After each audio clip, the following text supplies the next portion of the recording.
took me a couple of minutes to realize what happened, and when I realized it, it made perfect sense that that would happen to this particular video. Well, as you can see, I've got my adventure hat on, and I've got my adventure pile over there, but so far this morning is not turning out the way I wanted it to.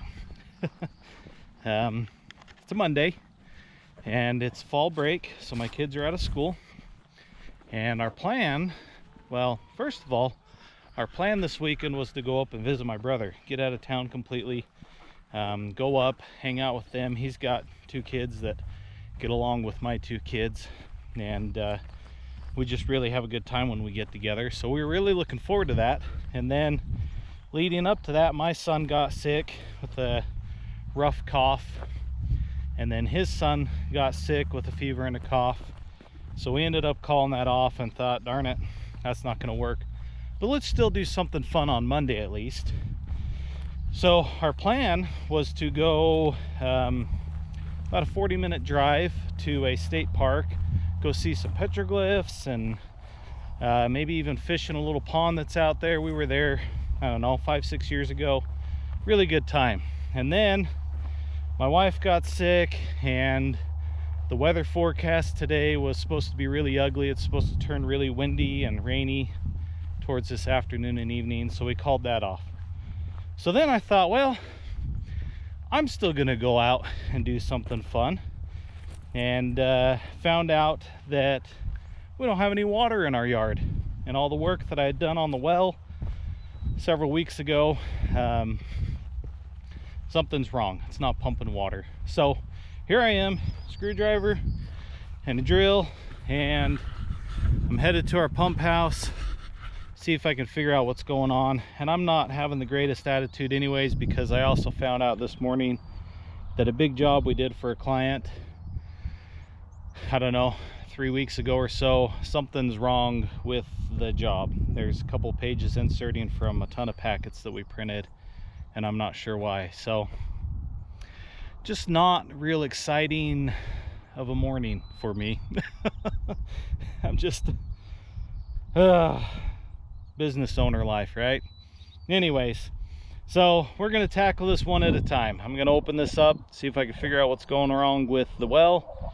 Once that's done, I'm going to try and run into the shop and look at the files, see if I can figure out maybe what happened with those, hopefully start a solution on that. And then I'm really going to hope that I still have some time to go out and hit the hills, because I really need it today. That's kind of my outlet and my time to get away from it, ponder, think, just recharge my battery. So I really need that today, so I'm really hoping that I can make that happen. But like I said, we're going to tackle these one at a time, and I'm going to bring you along just so that you can share in my misery. Okay, got that pulled away just enough to sneak in here. I'm gonna watch for rattlesnakes because they have been in here. I'm hoping they're not right now because it's cold, but I'm just gonna keep my eye open real quick here for a second, make sure they're not. So first thing I'm seeing, pressure's all the way down to 0. So this is the pipe that drops down into the well. I just put a new pump in. I had a friend help me do that about I don't know, 2-3 weeks ago. Hi, pup, come to see what's going on. So that drops down into the well. Hey, no, I don't want her getting in here messing with this stuff. Water comes up and goes into this. This is a pressure tank, and that's what this gauge is reading, is the pressure in the pressure tank. So the water pumps into that, and when it gets to a certain pressure, it turns the pump off, and then when it drops below a certain pressure, turns the pump on.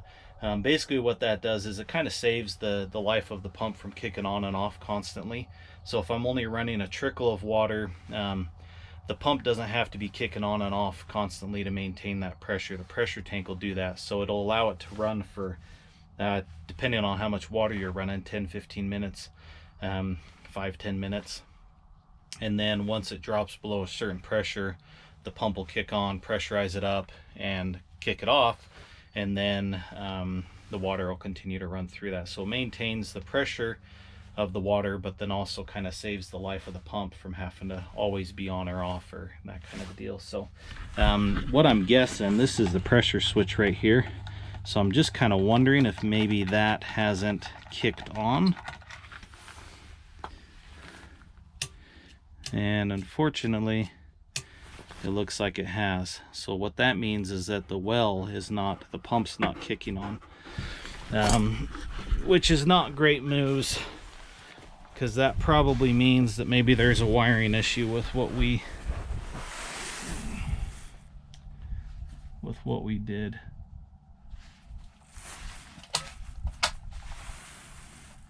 So it looks like we're okay there. So the pump itself just isn't kicking on, it looks like, which is not good. That means that there's a good chance that the wiring issue is down at the pump, which is 80 feet below the ground. And the only way to fix that is to possibly have to pull the well and fix that wiring. So we'll see.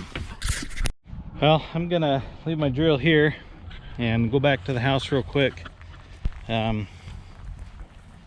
There's one breaker at the house that feeds power out to here. Because that heat lamp is on, I'm quite certain that that breaker is on, but just in the hopes that maybe I don't have to pull the well again, I'm gonna go check that and see if by chance it's been tripped and not sending power out. But I'm pretty sure that it is the wiring at the pump. And the reason why I'm pretty sure that is because we had one splice excuse me,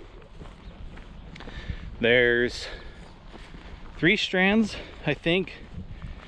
I'm pretty sure there might be 4 anyways that run down to the pump, and I think there's just 3.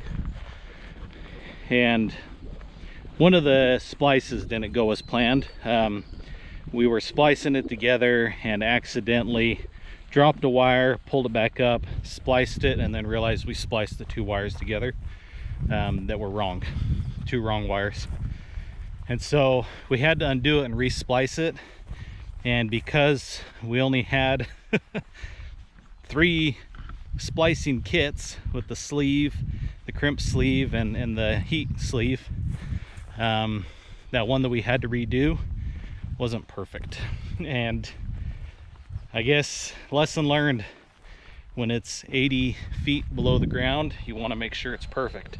And so what I'm guessing probably happened is that wire has gotten, or water has seeped into that and is causing it to, can't imagine that it's shorting it, but causing an issue to where that pump doesn't want to kick on. So we're going to check the breaker in here real quick, see if by chance there's an issue with it. But like I said, my guess is I'm gonna have to pull the pump and redo it.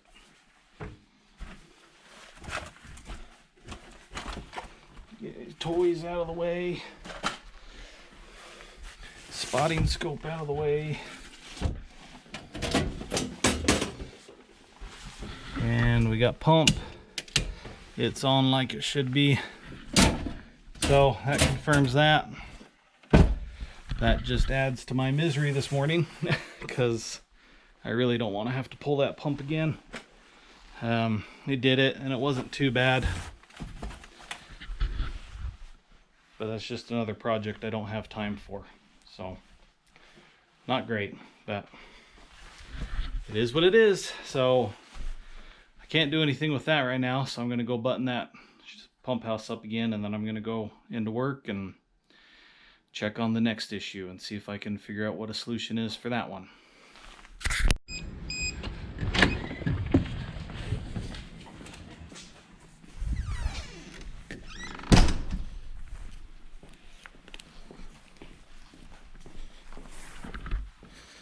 All right, here we go. Mess number 2. Let's see if we can figure it out. So here's what I've got. I've got this stack here.